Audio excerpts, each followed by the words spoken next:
TV Plus Talk is back. This is MacVoices.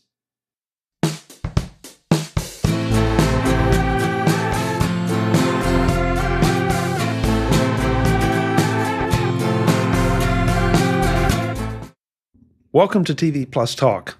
I'm Chuck Joyner, and she is... I'm Charlotte Henry, and we're back, Chuck. I missed you, man. I missed you too, Charlotte. It's our respective schedules. We're just busy people, and it seemed like we could not put things together, but we are back on track, and I don't know about you, but I plan to stay that way. Yeah, we're back. We're back. There's a lot to talk about. We've got a lot to catch up on, so I'm really, really pleased that we're back with TV Plus Talk. Obviously, it goes out on both of our channels, so it's great. I'm excited to be back with you. Yep, and Apple TV Plus, again, continues to give us a lot to talk about. So that's why we do this show, and we're glad to have you with us, folks. Yeah. So where do you want to start, Charlotte? You want to dig back to... Well, look, let's talk about the thing I'm not going to be upset about first, and then we can come back to... We'll have a therapy session afterwards. Okay. Really interesting. Apple has been nominated for 2 Peabody Awards, which are pretty serious journalism awards. And yeah, it's been awarded that for 2 different, 2 of its documentaries, which is a pretty big deal. It's been nominated for Bread and Roses and The Last of the Sea Women.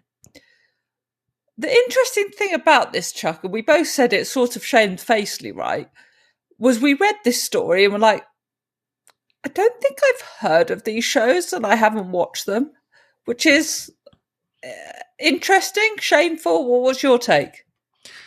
We've been the one criticism we've had consistently of Apple TV Plus is that it doesn't, they don't do a great job of promoting things. Both of these documentaries look very interesting, and I didn't know about them. And I haven't seen anything about them until I saw that article from Apple World today. So, that I'm adding them to my list, and I'll get to them eventually, along with, about a dozen other things that are on Apple TV Plus that I need to get to.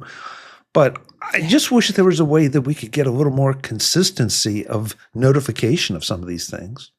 Yeah. So just for people who are like us and haven't heard of these shows, Bread and Roses is described as Saramani's documentary follows the experiences of Afghan women since the Taliban took control of Kabul, including an ex-government employee forced to stay indoors, a woman organising resistance via her dentistry practice, and a refugee who flees to Pakistan. And for The Last of the Sea Women, that's described as Director Soo Kim follows a declining community of women in South Korea, most of them now in their 60s or older, who dive to the ocean floor without oxygen tanks to harvest seafood to feed their community. As you said, these both sound kind of fascinating. What I do also think is Apple TV Plus has proven itself since its launch a few years ago to be particularly good at documentaries. Like, that is one of the things it's really strong at, I would say. So, I mean, and hence the award nominations, because they're good. But it goes back to your key point, which is if you and I haven't heard of these, there's not that much help of any normal people hearing of them. And the promotion is not good enough. Well, first of all, I think you just called us not normal, but that's Chuck, maybe accurate. Maybe accurate. I don't know. Come on.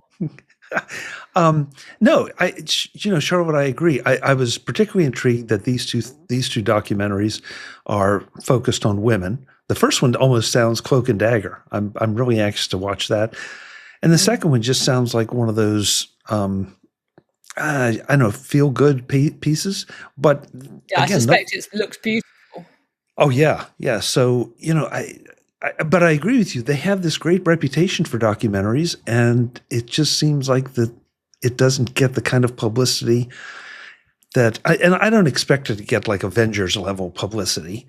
That's not realistic, but there's so much good stuff on Apple TV, and if you don't listen to us, you may be missing out on some of it. And so that's another good reason to listen to us, but it's 100%. I was just going to say, yeah. Yeah. But it's also another good reason to go and explore Apple TV Plus and see what all is there, because there is a lot.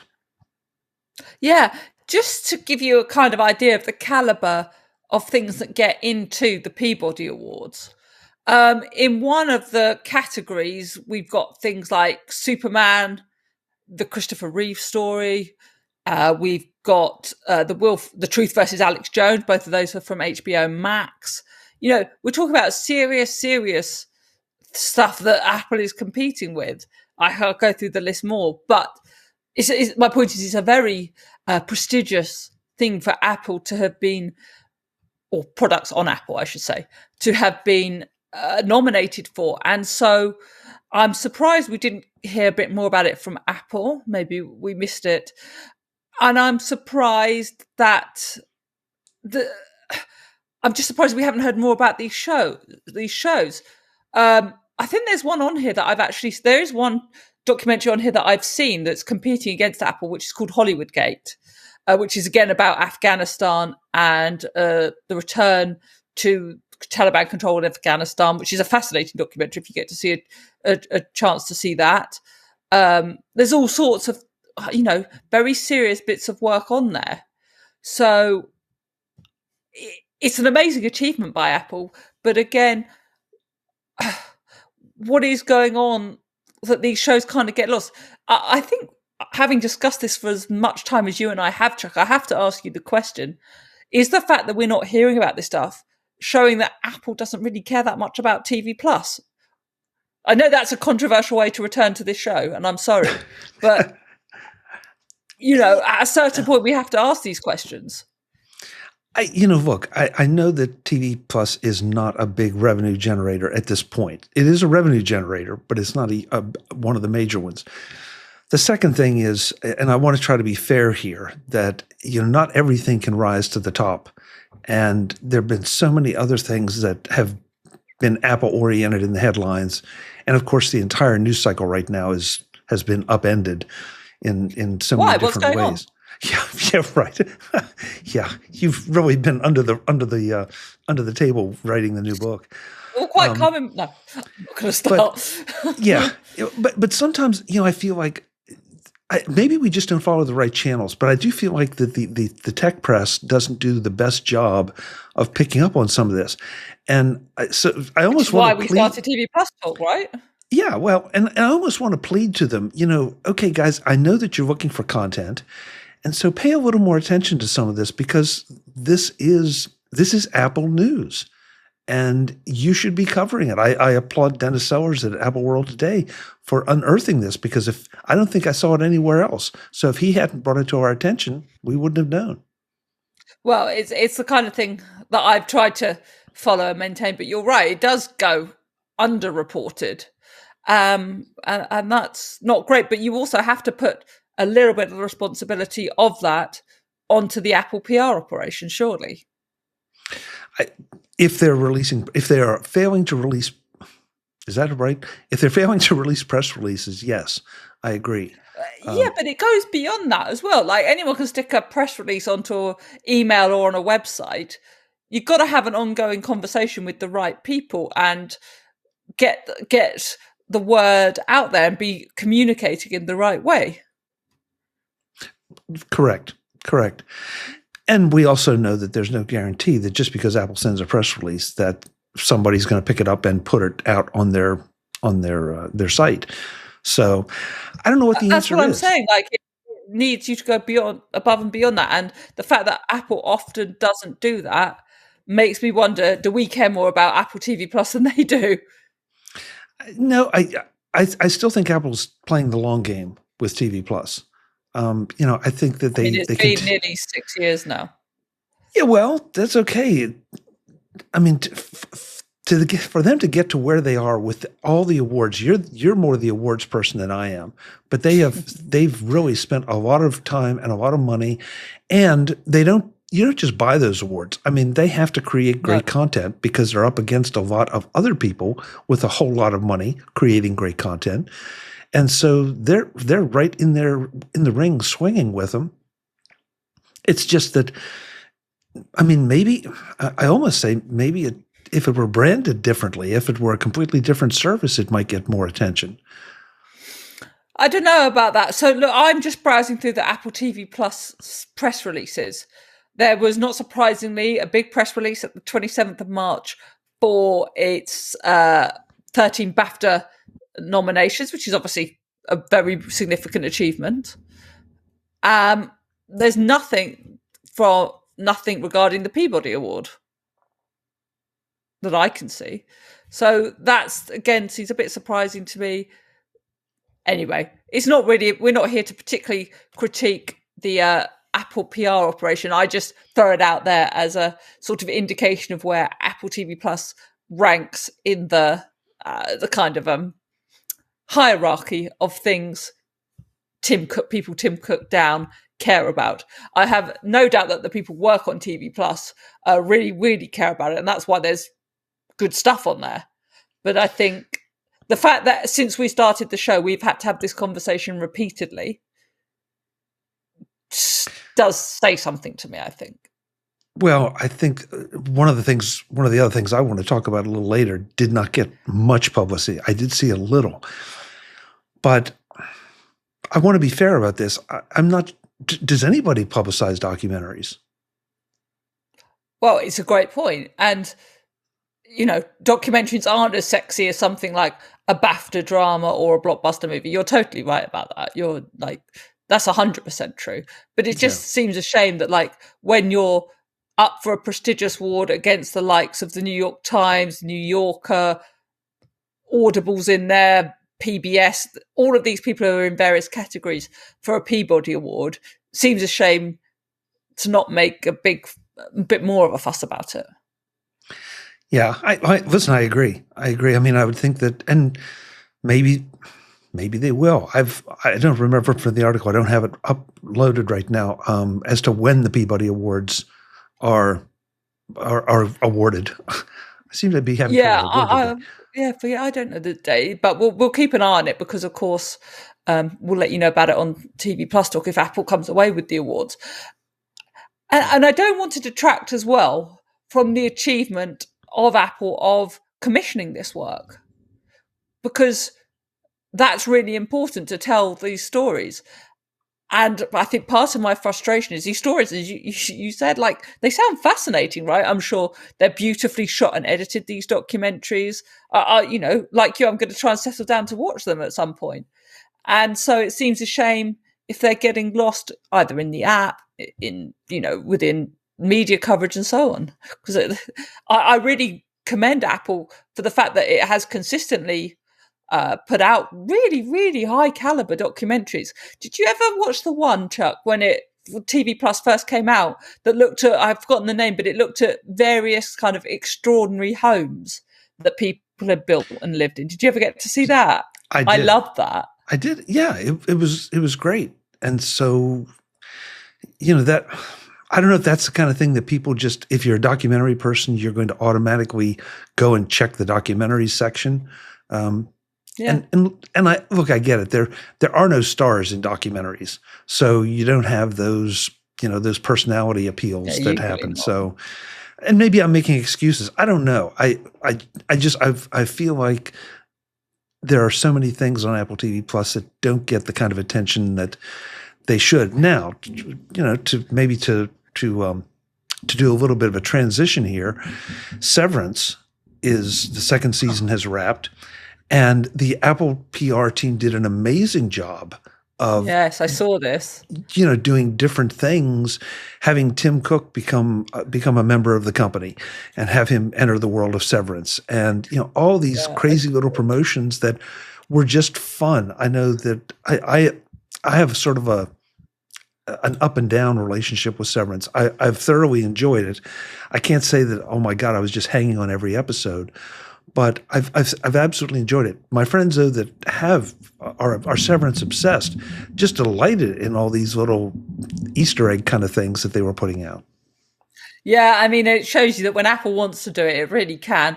Obviously, Severance has been a huge, huge hit. Are we at Ted Lasso levels yet? What do you think? Are we there? Oh, that's an interesting question. I think it's close. I think you're kind of right. Which is kind of amazing, given how long the time was between the first season and the second season. They've already announced the third season, so that's great. We're going to get to continue to play in this world. Yeah. So yeah, and it's not a comedy. I'm not sure what it is, but it's definitely not a comedy. But it's not funny.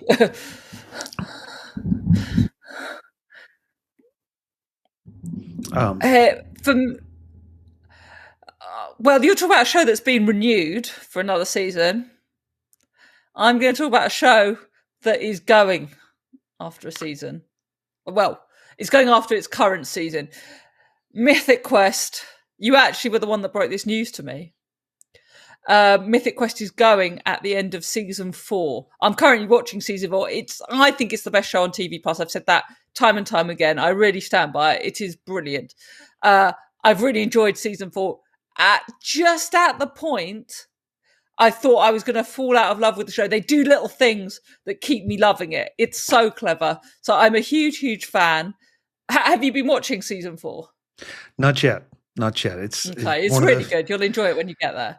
Yeah, I was delighted that we finally got there and we got season 4. And then when I got this news, it's like, oh, okay, that's disappointing. I'm still going to watch it, obviously. Oh yeah, and you were telling me, Chuck, that they're going to reshoot season 4 so that it has a proper ending. Well, the last episode, and I think this is brilliant, by the way, because too many shows out there, they just get canceled. They end on a cliffhanger, and then, frankly, I'm hesitant to recommend those shows to anyone because that there's going to be this unsatisfying ending. So they're going to re-edit and reshoot the last episode to put an ending to the story. Now, that doesn't come out now for at least a month or two. That last one, right now, you can still watch the full regular season. Just keep in mind that you're going to want to watch that reshot episode to sort of wrap up the. I might wait. I might not watch the one that's there and watch the reshot one. I think I probably have to watch both. Yeah, I mean, I'm anxious to see what the difference is and how they do something that, because I don't know the Mythic Quest was ever one of the cliffhanger series, but there was always a sense of, okay, we want to see what happens next. And you've got to end it properly, right? Well, to my way of thinking, it's a great investment because eventually this will get syndicated.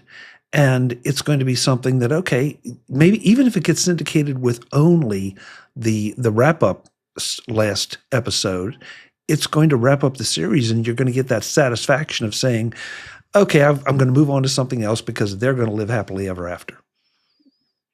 Yeah, and even if it doesn't get syndicated, you still want to be able to say to people, just like you would, you made such a good point. You don't want to recommend stuff that has a random ending. You want people to say, yeah, go and watch Mythic Quest, 4 seasons. It's really great. Just watch it all. Which, of course, again, to Apple and TV Plus's advantage. So, yeah, I entirely agree with you. There's a statement from the 3 executive producers, Megan Gantz, David Hornsby and Rob McElhenney, who said, endings are hard, but after 4 incredible seasons, Mythic Quest is coming to a close. We are so proud of the show and the world we got to build, and deeply grateful to every cast and crew member who poured their heart into it.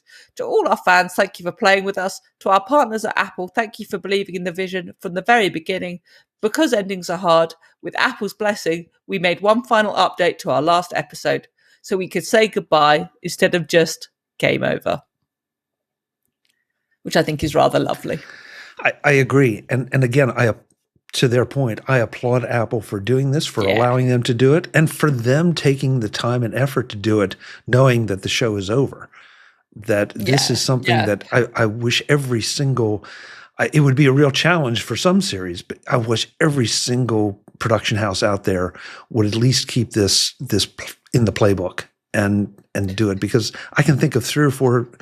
Right now I can think of 2 things that were not on Apple TV Plus; they were somewhere else, but that ended, and it's just like, but there's more. What happens next? And it left too many unanswered questions. Oh, I finished watching the L Word Generation Q. Spoiler alert, it ends with a car crash. You don't know what happens after that. I mean, what? Yeah. So well done. I agree with your praise of Apple. I think I'm sad the show has ended, because I love it. And they had renewed it for a 5th season. As I understand it, a 5th season was originally commissioned. The only good thing about cancelling it is I hate it when shows that I love go on too long and you fall out of love with them. And I'm glad that, I've got a few episodes to go, but I'm glad that probably won't happen with this, because that's always a shame when that happens. Yeah. Yeah. And Apple has actually been good at cancelling shows generally before that happens. They're pretty brutal with their cancellations, actually. And so that they are good at that. And so I think, I'm pleased that that's happened. You bring up an interesting point that some shows, no matter how much of a favorite, can go on too long. And there's only so much more you can do with them. And so that's a really interesting point. And I guess every show is a little bit different as to how far you can take that. But back in the network days, I can think of a number that they did go on too long. And they just kept trying to patch the tires. You don't want that to happen with a show you love. Yeah. Yeah. You just don't. So, no. Well, there we go. I wanted to put in a pitch. Go ahead. Put in a pitch, and I've got a question for you. All right. I want to put in a pitch, though, for something that came out earlier this year, and it's The Gorge on Apple TV Plus. Okay, it's a movie. And I'm not going to do any spoilers, but what I'm going to tell you is that the trailer, need to go and see the trailer, because the trailer is very intriguing. It's what got me in. And once I got into it, it had 2 elements of the story that absolutely normally would turn me off, and I'd have stopped it. And it is so well done, in my opinion, that I carried through and loved the whole movie. So give it a try. It may not be for you, but just watch the trailer. And if that kind of thing appeals to you, I think the same thing will happen to you, that no matter what the elements that might not appeal to you, you will thoroughly, thoroughly enjoy it. Okay, I'll have to check that out. Give me a quick précis of what it's about. No spoilers, but just a little. I can't, because the trailer leads you to believe that you're going in one direction, and about a quarter of the way in, you go a completely different direction. And that's why if I give you anything, I'm going to spoil something. And so. Okay, so that's The Gorge. Yes, The Gorge. Okay. The question I wanted to ask you is, where do you think, and this is a big question, but it feels appropriate, as a sort of comeback episode discussion, where do you think TV Plus is, kind of 5.5 years into its existence, quarter of the way through 2025 already? Where do you think we are with the service? Let's take it as a given there's now a substantive back catalogue. I think the discussion about doing originals only has gone. Apple has proved you can do that there is a meaningful enough back catalogue there. It's got a bit of sport in it now. But beyond that, where do you think we are, Chuck? It's an interesting question, because there's so many ways to look at it. It's not been a huge commercial success because the subscriber numbers are not there. That we know of. Well, yeah, that's true. But based on what has been revealed. That said, though, I feel like it's one of the strongest ones, because I feel like that there's always they keep releasing stuff, and they keep releasing good stuff that keeps me want to stay subscribed. As opposed to saying, I'm going to stay subscribed to service X because they have this franchise or that franchise on there. And, you can say Paramount Plus and Star Trek. It's okay. Now, well, I wasn't even thinking, honestly, of Paramount Plus.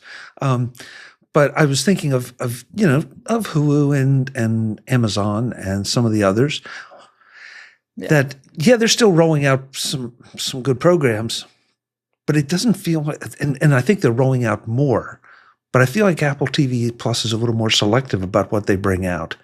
I know that you'll be terrified at this, but I haven't gotten to the current season of Shrinking. That's next on my list. But I've watched that, really enjoyable.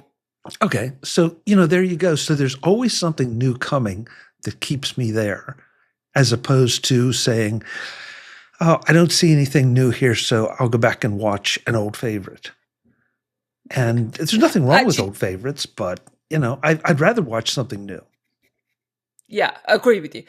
Just on Shrinking, I said it was enjoyable. Some of it was enjoyable. Some of it's quite disturbing in this season, and I'd warn people of that. There's one element of it that annoyed me.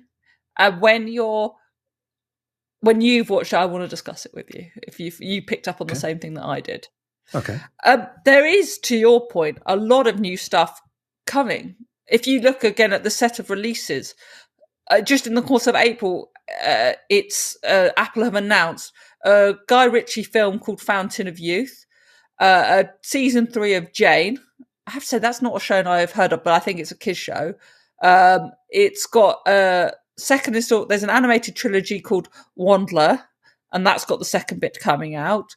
There's going to be a new Long Way Home with Ewan McGregor and Charlie Boorman, and there's been a trailer. This was in March, in a few days ago, and it's coming out in May for something called Murderbot. So, there's a lot happening on TV Plus still.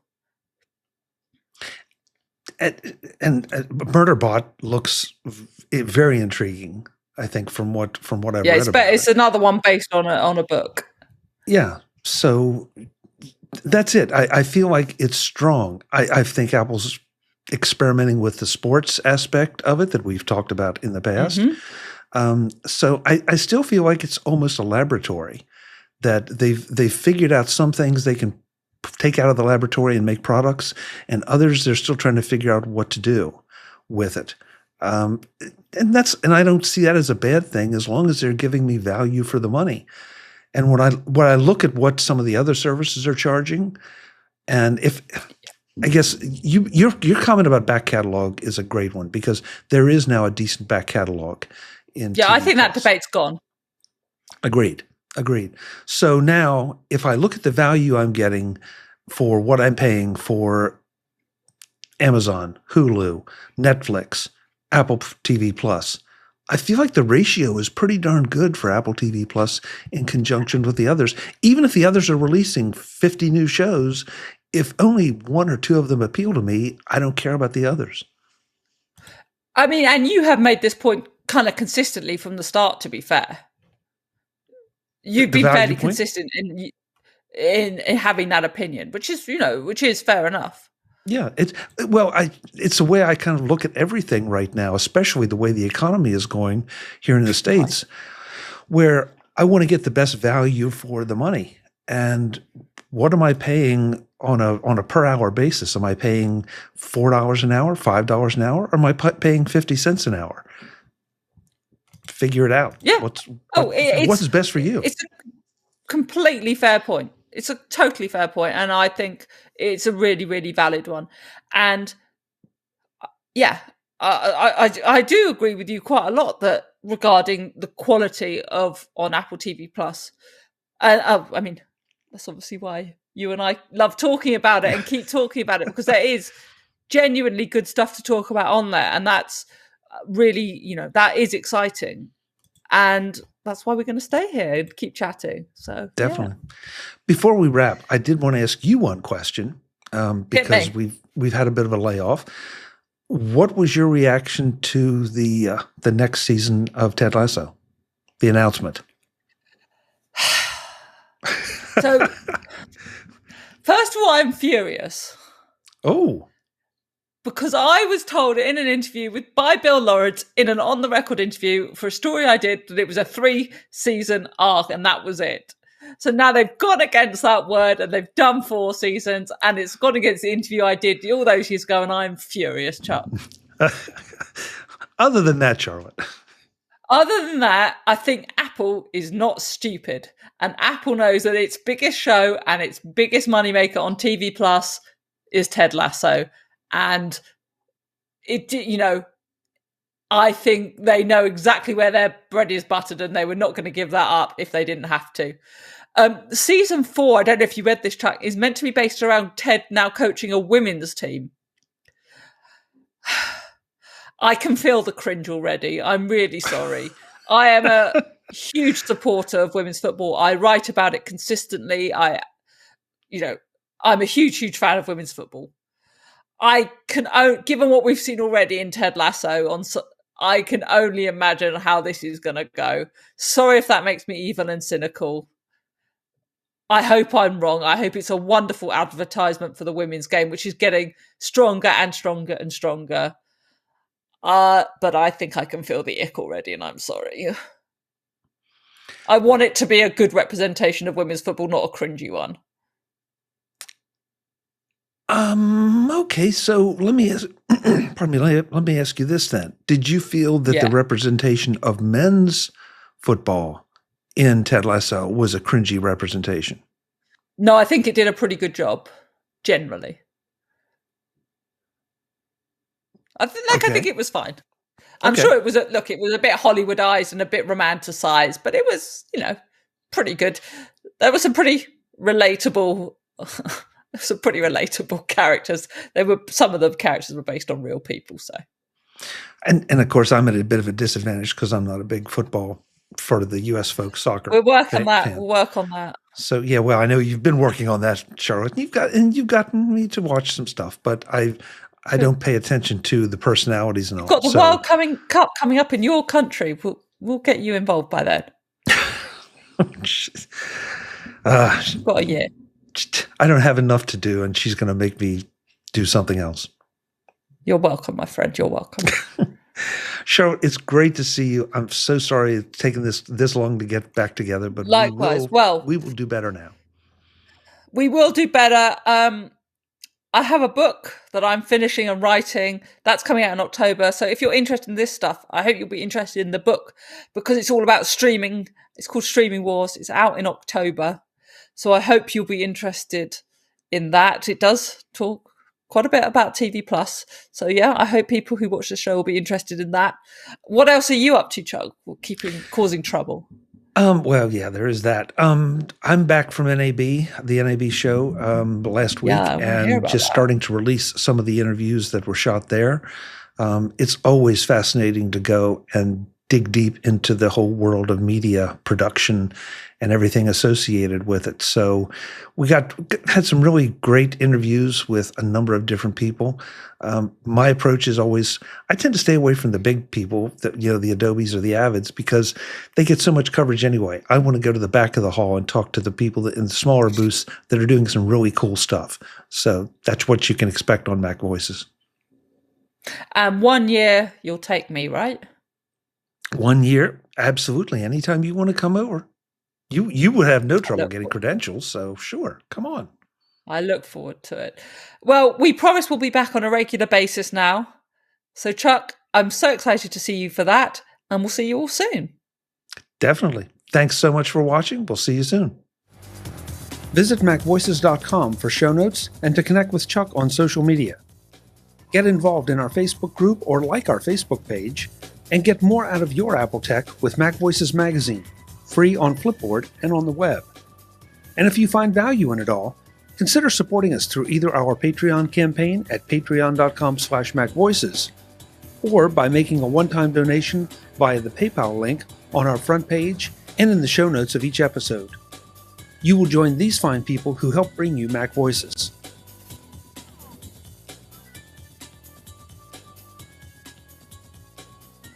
Advertising handled by Backbeat Media at backbeatmedia.com.